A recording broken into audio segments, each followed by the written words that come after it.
Bonjour à vous toutes et à vous tous. Contente de vous retrouver aujourd'hui sur New Forest Astrologie. Je vais vous parler aujourd'hui de la nouvelle lune du 21 septembre en Vierge à 29 degrés, donc de ce signe, c'est-à-dire le troisième décan, et qui sera accompagnée d'une éclipse solaire quasi totale. Nous voilà donc au cœur, d'un mois puissant. Cette fois, la transition dont on parlait pour, 2025 est actée et on a vraiment basculé, dans une période, inédite et sismique, on va dire, à tout niveau. Alors, avant d'entrer, dans les aspects, de cette, nouvelle lune et puis après je passerai aux horoscopes pour le mois d'octobre comme d'habitude, juste un petit mot, sur, Pluton qui vient, également de faire quelque chose un peu exceptionnel puisqu'il est maintenant hors limite, c'est-à-dire, au-delà, des 23 degrés au sud de l'écliptique. Si vous voulez, c'est un peu une frontière qui, une fois, dépassée, fait que la planète concernée, va se comporter de manière un peu, incontrôlable et que les attributs propres à cette planète vont être, disons, intensifiés. Donc voilà, on a un événement extrêmement rare et une configuration donc qui va se répéter pour, les 10 prochaines années. Historiquement, Pluton hors limite donc marque des périodes où, comme je vous le disais, les attributs, plutoniens sont intensifiés et qui évidemment vont annoncer des périodes compliquées puisque Pluton, représente, le royaume des ombres, le royaume des morts et symboliquement représente, manifeste, des phases de destruction, de dépouillement, d'annihilation en vue de transformation et de renouveau. Donc ce sont des périodes qui sont caractérisées par des mouvements révolutionnaires, ce sont des périodes qui coupent des liens, des modes de vie, qui font basculer, si vous voulez, l'humanité dans quelque chose de complètement différent. Pour vous donner, une petite idée, Pluton était hors limite durant la période pré-révolution et puis plus récemment de 1938 à 1953 et puis maintenant donc de 2025 à 2035.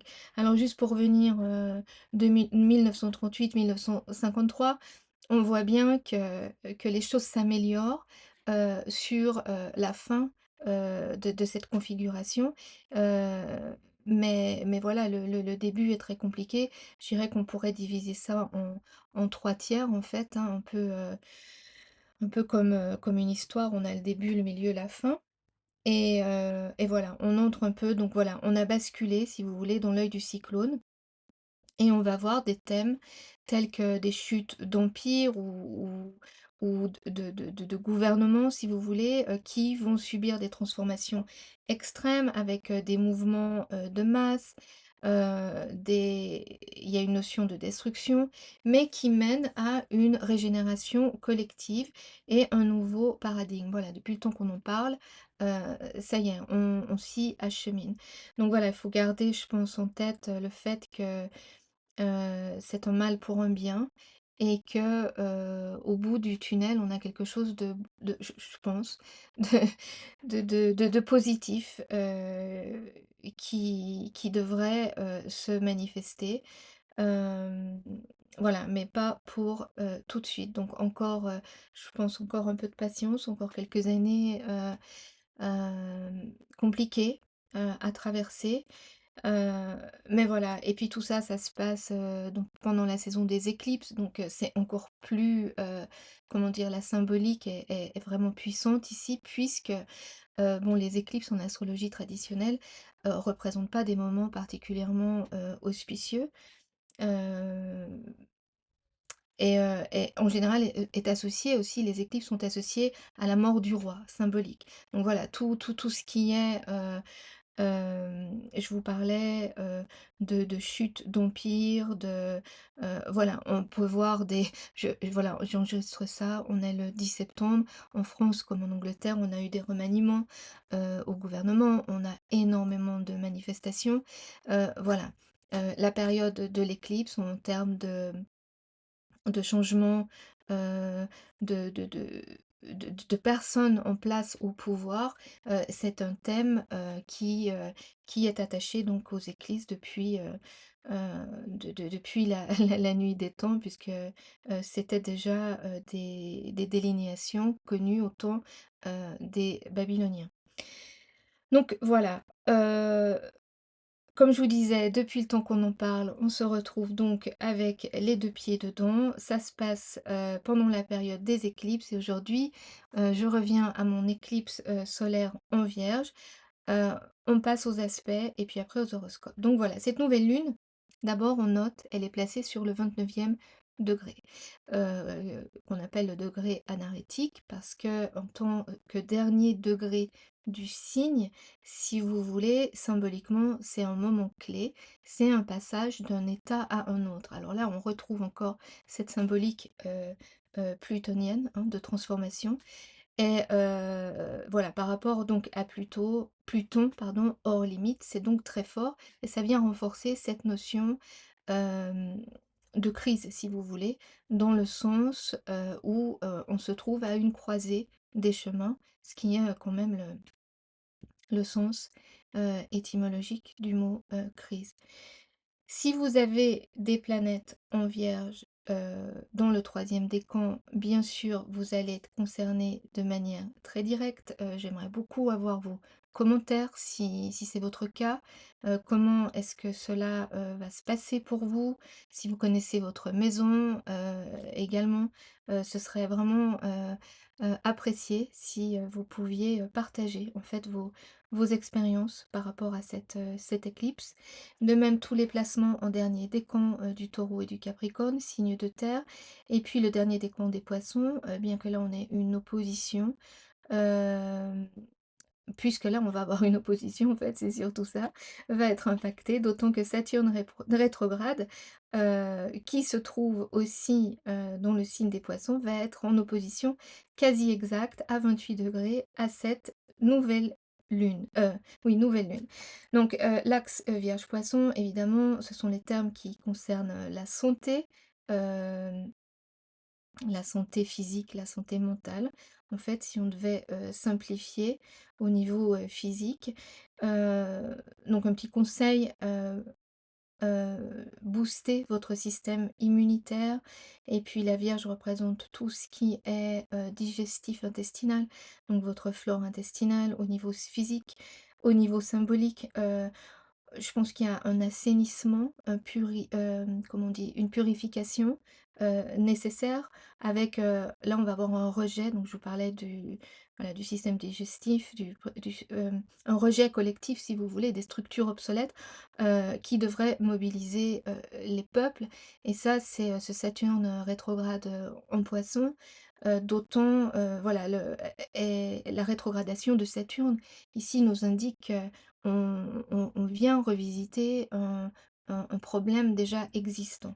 Donc, il y a encore cette idée de clôturer des dossiers et évidemment, là, on va avoir, jusqu'au mois de février, le 13 février, la veille de la Saint-Valentin exactement, où, Saturne repartira direct. Voilà, donc on va avoir l'hiver là, pour retravailler quelque chose sur ce dernier décompte des poissons. Mais on a aussi cette notion, de mobilisation collective, où les volontés individuelles devraient s'exprimer avec force, mais vont aussi se regrouper, hein. On a Neptune à rétrograde également à 0 degré en Bélier, donc ça fait partie, de cette narrative si vous voulez. En opposition également à cette nouvelle lune. Et Mars, le maître, du Bélier est, lui en opposition à Chiron, en Bélier. Donc la notion de quelque chose de malade, à soigner, à assainir, à réparer est renforcée ici. Et puis comme Mars est impliqué, on peut imaginer que ça va se faire avec beaucoup d'énergie et de force, si vous voulez, de volonté appliquée dans ce domaine. On note, également, que Mars est sur le degré anarétique, donc là, encore une fois, on a, cette notion de destinée collective, renforcée qui se déploie pour, voilà, au final un passage évolutif, disons, pour l'humanité. On est dans une naissance, si vous voulez, pour prendre cette analogie, et là le travail, a commencé. Donc c'est une phase difficile, mais qui fait partie, du processus de la vie.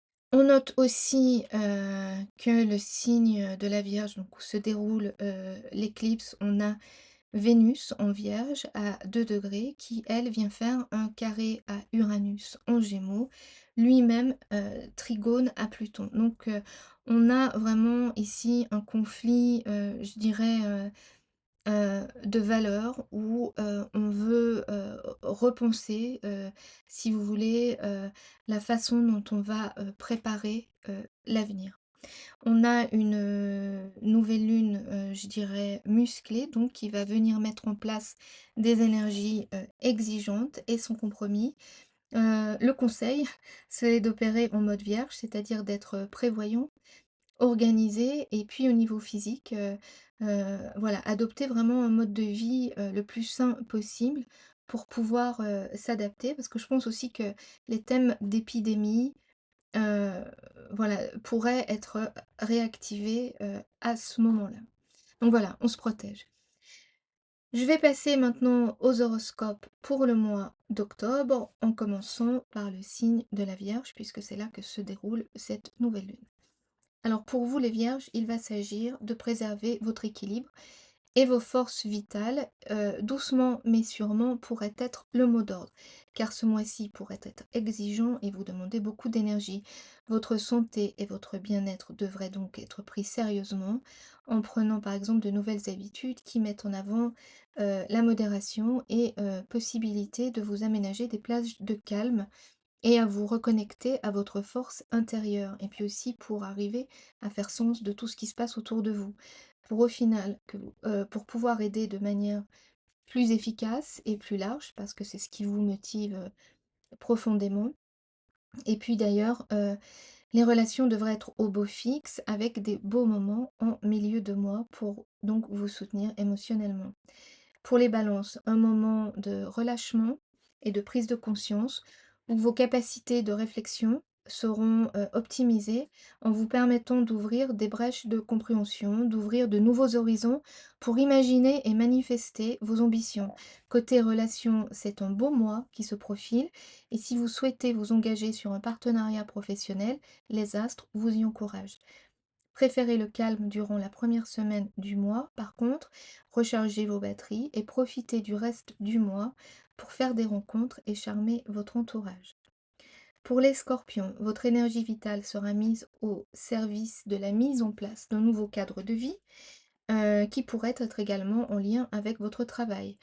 Vous ressentez ou vous devriez ressentir l'appel du large et il y a une notion de transformation significative pour vous et pour ceux d'entre vous qui ont des placements planétaires importants dans ce signe. L'entrée dans la saison automnale est aussi l'entrée dans une nouvelle dynamique qui va vous permettre de vous réinventer complètement et de rééquilibrer votre vie. Donc vous allez avoir besoin de toute votre force physique et mentale pour ça. Les Sagittaires. Cette période devrait mettre en lumière des contingences difficiles à ignorer en lien avec la famille et le lieu de vie, la maison, etc. Et qui devrait demander de trouver un compromis ou alors subir quelques retards ou même de devoir changer complètement vos plans. Il se pourrait aussi que des projets en relation avec votre vie, professionnelle se trouve face à un tournant. Il y a une idée de fin pour mettre quelque chose de nouveau en place. Vos habitudes devraient être bouleversées donc de force ou de gré et c'est là qu'il faudra mettre à profit votre optimisme et votre adaptabilité. Faites le plein, de plein air et d'activités physiques pour pouvoir aussi saisir les bons moments, entre amis qui ne devraient pas manquer de se présenter, ce mois-ci. Pour les Capricornes, votre perspective et votre philosophie de vie passent à un autre niveau de compréhension. Il y a une prise de conscience aussi pour vous qui devrait vous donner envie de faire un peu de ménage dans votre vie, euh, de vous réorganiser en fait. Et puis des personnes ou des projets en lien avec l'étranger pourraient arriver à un tournant marqué par le départ ou la fin de certaines relations. Par contre, vous pouvez compter toujours sur le soutien de vos amis et de vos proches et si besoin, trouver, des solutions créatives, à vos projets ensemble. Pour les Verseaux, vous devriez ressentir un besoin urgent de vous libérer et de vous exprimer comme bon vous semble. Vous devriez avoir l'aura nécessaire pour impressionner et provoquer l'admiration de vos proches. Donc n'hésitez pas à organiser des moments entre amis qui vous permettront de vous extérioriser et puis, le secteur des ressources et des finances devrait être mis en avant, avec la nécessité d'assainir vos revenus et de vous débarrasser ou de renégocier, certaines dettes. Donc faites preuve de bon sens et d'esprit pratique ce mois-ci. Pour les poissons, le domaine relationnel demande votre attention car un tournant devrait s'opérer dans ce secteur. Ce processus de fin et de renouveau, qui bien sûr peut aussi se passer de manière interne, devrait vous inviter à régler un problème ou une situation qui vous pose problème depuis un certain temps. Vous devriez être capable de faire preuve de lucidité et de repartir sur de nouvelles bases vers la fin du mois. Certaines relations doivent être assainies pour vous permettre de vous sentir plus en harmonie avec vous-même et puis surtout pour vous simplifier la vie. Pour les béliers, un sentiment de légèreté d'un côté, avec peut-être des responsabilités qui s'allègent. Pourtant, ce ne sera pas le moment de faire la fourmi, ou la cigale plutôt. Le secteur de la routine, des habitudes, de la santé et en particulier votre bien-être psychologique devrait être mis en avant. Débarrassez-vous de ce qui vous plombe mentalement, de tout ce qui nuit à votre santé pour préparer, les mois à venir. Il y a un bel équilibre entre vous et les autres, en particulier sur la troisième partie du mois, qui doit être préservée. Pour les taureaux, le bonheur est dans les herbes pour vous. Mettez-vous à l'aromathérapie, visitez un herboriste, reconnectez-vous à la nature pour pouvoir négocier les changements cosmiques avec le plus de zénitude possible. Ces mouvements célestes intenses pourraient vous déstabiliser énergétiquement. Et côté relationnel, on a un mois positif qui s'annonce, riche en échanges et en idées et en solutions aussi. Pour les Gémeaux, la maison et le travail vont vous demander de mettre vos qualités d'adaptation et de logique pour trouver des solutions à des situations inattendues qui pourraient survenir. Vous ne serez pas en manque de ressources et si vous avez besoin de négocier ou de jouer les médiateurs, vous serez la personne idéale. Il y a peut-être des choses à éliminer pour réarranger votre vie parce que vous ne pouvez pas tout faire. Heu et en fait, ça vous empêche peut-être d'avancer au rythme auquel, vous aimeriez. Donc voilà, il y a une idée de réorganisation pour ménager un peu votre monture pour qu'elle puisse aller plus loin. Pour les concerts, le secteur des communications, de l'apprentissage, des petits trajets sera activé avec la possibilité de revoir vos échanges ou vos déplacements. Alors ça peut être quelque chose de complètement basique, comme changer de voiture ou de téléphone, mais à un niveau plus symbolique. Il pourrait s'agir de revoir votre point de vue et de vous aligner par rapport, à vos opinions avec, votre entourage, proche, et de proximité. Donc il y a une idée, on remet un peu les pendules à l'heure pour vous les concerts. En quelque sorte, il s'agit de soigner votre intégrité et de garder une ligne de conduite qui vous convient. Pour les lions, c'est le secteur de vos revenus qui devrait être remis en question. Si vous avez envie de vous lancer dans une nouvelle entreprise ou un nouveau projet, il vous faudra impérativement assainir le secteur des finances partagées avec des prises de décision qui ne seront pas forcément faciles. Donc quand je parle des finances partagées, je veux dire, tout ce qui est en lien avec, les crédits divers et variés, les taxes, les héritages et cetera, pour que vous puissiez repartir sur de bonnes bases. À un niveau symbolique, c'est l'estime de vous-même et la reconnaissance de vos talents qui est en jeu. Bah, voilà, on a fait le tour, du zodiaque, on a terminé. En conclusion, voilà, je dirais que cette nouvelle lune et cette saison en particulier, nous demande à chacun de faire un travail, d'assainissement sur un axe, particulier, donc Vierge, Poisson, voir dans vos thèmes personnels, pour plus de précision, pour pouvoir, quelle maison vous avez, quelle planète et cetera, pour pouvoir continuer le processus, de construction dans ce secteur. Voilà, en tout cas, prenez soin de votre santé car les énergies cosmiques sont maintenant extrêmement intenses et vont perdurer, de cette manière et devraient affecter également notre système immunitaire. Donc voilà, on se protège et on garde le sourire. Je vous dis à très bientôt. Merci.